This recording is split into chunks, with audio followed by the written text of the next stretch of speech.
Hello aspirants and welcome to job का सफर YouTube channel. मैं हूं अभिषेक भारद्वाज। तो बीएसएफ का जो वाटर विंग की डायरेक्ट एंट्री थी उसका कंप्लीट नोटिफिकेशन आ चुका है, ठीक है। और इसके एप्लीकेशन भी स्टार्ट हो चुके हैं, 1 जून से वो स्टार्ट हो चुके हैं, ठीक है। उसके लिए मैंने ऑलरेडी एक शॉर्ट वीडियो बना दी थी, ठीक है। उसका लिंक भी डिस्क्रिप्शन में दे दूंगा, आप चाहे तो वहां पे जाके चेकआउट कर सकते हैं। फिलहाल हम यहाँ बात करेंगे इस कंप्लीट नोटिफिकेशन की जो आया है, ठीक है, और जानेंगे कि इसमें क्या क्या एलिजिबिलिटी है, क्या आपके एग्जाम्स हैं और जो भी इंपॉर्टेंट डेट्स वगैरह वो सब हम इसमें जानेंगे। ठीक है, तो स्टार्ट करते हैं। तो यहाँ सबसे पहले ध्यान दीजिए कि ये वाटर विंग के लिए है, डायरेक्ट एंट्री एग्जाम है, बीएसएफ के अंदर ही है, ग्रुप बी और सी की इसमें पोस्ट है, ठीक है। इसके अंदर जो है काफी पोस्ट आई हैं, जैसे एसआई मास्टर है, इंजन ड्राइवर है, मास्टर ऑफ एचसी है, एससी इंजन ड्राइवर है, वर्कशॉप है, कांस्टेबल है, ठीक है। ये हेड कांस्टेबल एससी का मतलब, एसआई का मतलब सब इंस्पेक्टर होगा, ठीक है। इसमें अलग अलग डिफरेंट डिफरेंट देखो यहाँ वैकेंसी आई हुई है। टोटल यहाँ पे यूआर के वैकेंसी 63 है, सब पोस्ट को मिला करके, ठीक है। ईडब्ल्यूएस की 26 है, ओबीसी की 38 है, और इस प्रकार से यहाँ पे टोटल देखोगे तो 162 वैकेंसी है। ध्यान रखना, ये जो एसआई की वैकेंसी है, इन दोनों का जो पे लेवल है वो लेवल 6 का है, यानी कि आपकी बेसिक पे 35,400 रुपीज होने वाली है। ये बेसिक पे है, इसके ऊपर आपको अलाउंसेस वगैरह मिलेंगे, तो आपको एक अच्छी खासी जो है इन हैंड सैलरी और जो भी आपकी मेन सैलरी वो अच्छी खासी आएगी, ठीक है। इसके अलावा जो एससी वाली तीनों पोस्टें हैं, इन तीनों के लिए जो लेवल है वो लेवल 4 है, यानी कि 25,500 इसकी बेसिक पे रहेगी। और जो कांस्टेबल क्रू है, इस वाले के लिए बेसिक पे जो है वो 21,700 रुपीज है, जो कि एक लेवल 3 की जॉब है। तो सारी जॉब एक अच्छे लेवल की जॉब है, ठीक है। आपको अच्छी खासी इन हैंड सैलरी यहाँ पर मिलेगी। यहाँ पे बता दिया गया है कि किस किस के लिए कितनी कितनी वैकेंसी है, ठीक है। इसको आप चेकआउट कर सकते हैं। अब यहाँ पे ध्यान देंगे एप्लीकेशन का, तो एप्लीकेशन ऑनलाइन स्टार्ट हो चुका है, बता दूं मैं आपको। 1 जून 2024 से इसकी स्टार्टिंग हो चुकी है और 1 जुलाई 2024 तक ये रहेगी। आगे आएंगी डेट्स, वो मैं आपको दिखा दूंगा। फिलहाल मैंने आपको पहले बता दिया कि 1 जून से लेकर के 1 जुलाई तक आप इस फॉर्म को ऑनलाइन भर सकते हैं, और इसकी जो वेबसाइट वो ये दी गई है। इस वेबसाइट को डिस्क्रिप्शन में दे दूंगा मैं आपको, ठीक है। वहां पे आप जाके चेकआउट कर सकते हैं। 10% जो इसकी वैकेंसी है वो एक्स सर्विसमैन के लिए पहले से ही दे दी गई है, ठीक है। तो ध्यान रखना है इसका। नेशनलिटी की बात करें तो इंडियन सिटीजन वाले यहाँ पे चलेंगे, ठीक है। इसके अलावा डिस्क्वालिफिकेशन उन्होंने यही बताया है कि जो भी मैरिड कपल्स हैं, अगर वो कॉन्ट्रैक्ट बेस पे मैरिज की हुई है या एक से ज्यादा अगर किसी के स्पाउस हैं, तो उनको डिस्क्वालीफाई कर दिया जाएगा। फिलहाल अनमैरिड वाले यहाँ पे आराम से अप्लाई कर सकते हैं। एलिजिबिलिटी की बात करते हैं, सबसे पहले एसआई मास्टर की बात करते हैं। इसमें अगर आपने 12th क्लास कर रखा है, ठीक है, और साथ साथ आपने सेकंड क्लास मास्टर सर्टिफिकेट ले रखा है, ठीक है, इनलैंड वाटर ट्रांसपोर्ट के थ्रू या फिर मर्केटाइन मराइन डिपार्टमेंट के थ्रू, तो आप इस फॉर्म को भर सकते हैं। यानी कि 12th क्लास किया हो और सेकंड क्लास में मास्टर सर्टिफिकेट आपके पास हो, तो आप इस फॉर्म को भर सकते हैं। ऐसा ही इंजन ड्राइवर के लिए आपने 12th क्लास कर रखा हो और यहाँ पे फर्स्ट क्लास चाहिए आपको, ठीक है। इंजन ड्राइवर सर्टिफिकेट अगर सेंट्रल स्टेट से या इनलैंड या मर्केटाइन मैराइन डिपार्टमेंट से अगर आपने ले रखा है, तो आप इसको भर सकते हैं। ध्यान रखना, एसआई मास्टर के लिए सेकंड क्लास भी चल जाएगा, बट इंजन ड्राइवर के लिए आपको फर्स्ट क्लास की सर्टिफिकेट होना जरूरी है। एससी मास्टर के लिए आपने अगर 10th क्लास कर रखा है, मेट्रिकुलेशन यहाँ पे लिखा हुआ है, ठीक है, और आपके पास एक सैरंग सर्टिफिकेट है, तो आप इस एससी मास्टर वाले को भर सकते हैं। इंजन ड्राइवर के लिए भी अगर आपने 10th क्लास कर रखा है और सेकंड क्लास से अगर आपने इंजन ड्राइवर सर्टिफिकेट ले रखा है, तो आप इस वाले पोस्ट को भर सकते हैं। वर्कशॉप वाले के लिए 10th क्लास, और इनमें से कोई भी अगर आपके पास एक है, ठीक है। यहाँ पे डिप्लोमा मांगेगा, ध्यान रखना। 10th क्लास प्लस डिप्लोमा है, इन सब में से किसी भी एक फील्ड में, तो आप एससी वर्कशॉप में भर सकते हैं, ठीक है।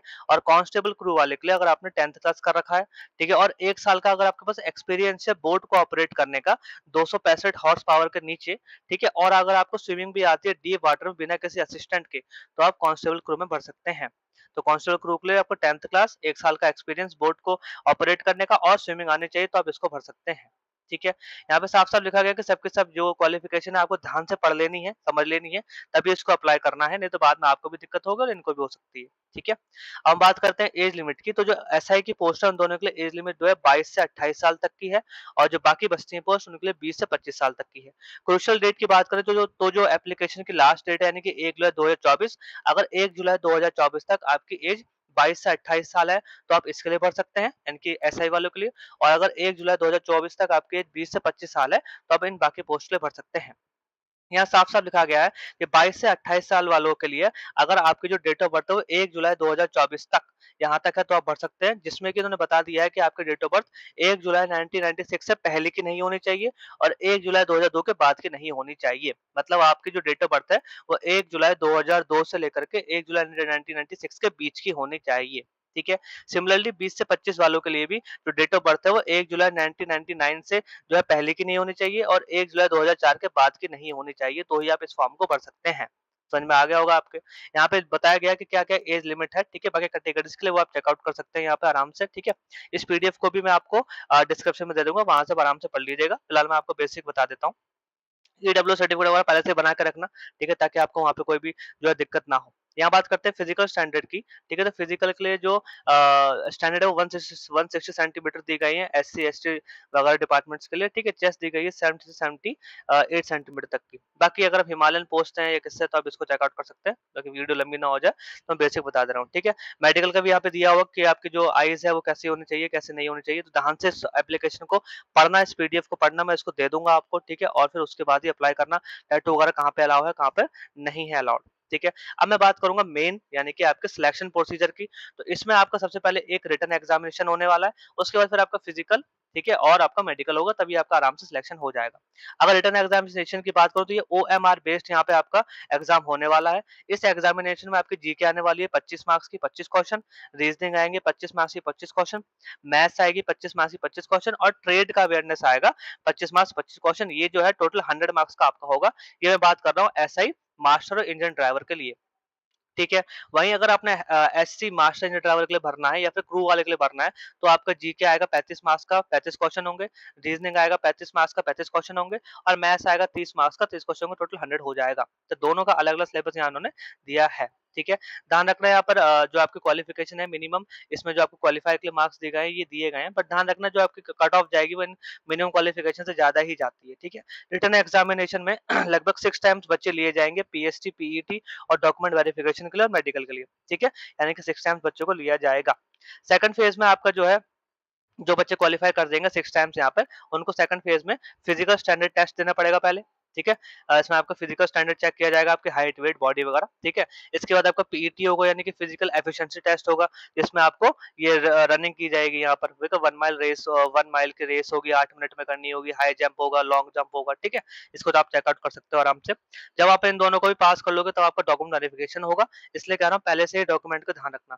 फिर आपका एक ट्रेड का टेस्ट भी होगा कि आपने जिस ट्रेड में भरा है उस ट्रेड की आपको नॉलेज है या फिर नहीं, और लास्ट में आपका एक मेडिकल एग्जामिनेशन हो जाएगा, और इन सब के बाद एक फाइनल मेरिट निकलेगी, जिसमें अगर आपका नाम आ जाता है तो आपको यहाँ पे जॉब मिल जाएगी, ठीक है। हाउ टू अप्लाई में मैंने पहले बता दिया है कि 1 जून से लेकर के, ठीक है, यहाँ पे वैसे 2 जून लिखा हुआ है, ठीक है, 2 जून 2024 से लेकर के 1 जुलाई 2024 तक रात को 11:59 तक आप इस फॉर्म को भर सकते हैं। एप्लीकेशन फीस की बात कर लेते हैं, तो अगर आपको एसआई वाले में भरना है तो आपकी एप्लीकेशन फीस है 200 रुपीज, ठीक है, और अगर आपको एससी मास्टर ड्राइवर या फिर क्रू वाले में भरना है तो आपकी फीस होगी 100 रुपीज, ठीक है। ध्यान रखना है यहाँ पर कि आपका सब कुछ यहाँ पे ऑनलाइन मोड में ही होने वाला है, आपको ऑनलाइन ही एप्लीकेशन भरनी है, लिंक मैं दे दूंगा डिस्क्रिप्शन में, वहां पे जाकर भर सकते हो, और आपको पेमेंट भी जो है ऑनलाइन ही करनी है। बात समझ में आ गई है आपको?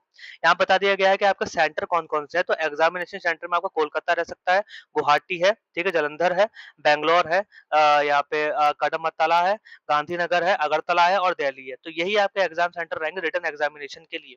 इसके बाद कहाँ सेंटर रहेगा वो आपका जब अगर सिलेक्शन हो जाता है तो वहाँ पे खुद ही आपके पास ईमेल के थ्रू मैसेज पहुँच जाएगा। तो एग्जाम सेंटर देख लेना यहाँ पर आराम से कि आपको इनमें से कौन-सा सेंटर भरना है और अपनी चॉइस फिलिंग वहाँ पर कर देना। ठीक है, समझ में आ गया? तो ओके, अब हम थोड़ा-सा और आगे बढ़ते हैं, देखते हैं सिलेबस और क्वेश्चन उन्होंने दिया है कि नहीं दिया। ठीक है। चलो, ऑनलाइन मोड का आपको एप्लीकेशन करनी है, मैंने पहले बता दिया है आपको, और मैं लिंक भी दे दूँगा डिस्क्रिप्शन में, आपको आराम से चेकआउट कर लेना है। फिर बता रहा हूँ पीडीएफ को आराम से पढ़ लेना, उसके बाद ही इसको फॉर्म को अप्लाई करना। कोई भी दिक्कत होती है, आप कमेंट बॉक्स में जाकर के मुझसे पूछ सकते हैं, मैं कमेंट में आंसर दे देता हूँ, ठीक है? ओके, ये कुछ फॉर्म्स दिए। अब देखो ये आ गया रिटन एग्जामिनेशन। पहले हम बात करेंगे सिलेबस ऑफ एसआई मास्टर के लिए। इसमें आपका 2 घंटे का पेपर होने वाला है। पहले मैंने बताया था कि ओएमआर बेस होगा ये। इस 2 घंटे में क्या-क्या चीज़ें आएँगी मैं बता चुका हूँ आपको। ठीक है, 2 घंटे का 100 मार्क्स का आपका यहाँ पेपर होने वाला है। यहाँ पूरा सिलेबस दिया हुआ है, जीके का भी, रीजनिंग का भी, बाकी सबका भी। ठीक है। सिमिलरली इन्होंने नीचे बाकी जो अपना दिया हुआ है, यानी कि अगर आपने कांस्टेबल क्रू या फिर एससी मास्टर के लिए दिया है, तो यहाँ पर भी आपका 2 घंटे का ही पेपर होगा, ओएमआर बेस होगा और 100 मार्क्स का होगा। सिलेबस यहाँ पर दिया हुआ है। ठीक है, तो यही इसका पूरा नोटिफिकेशन है, ठीक है, बीएसएफ वाटर विंग के लिए। अगर आपको कोई परेशानी होती है तो आप कमेंट बॉक्स में पूछ सकते हैं, ठीक है। अगर आपको वीडियो अच्छी लगी आप लाइक कर सकते हैं, शेयर कर सकते हैं और कमेंट कर सकते हैं, ठीक है। इस पीडीएफ को मैं दे दूंगा डिस्क्रिप्शन में। Thank you.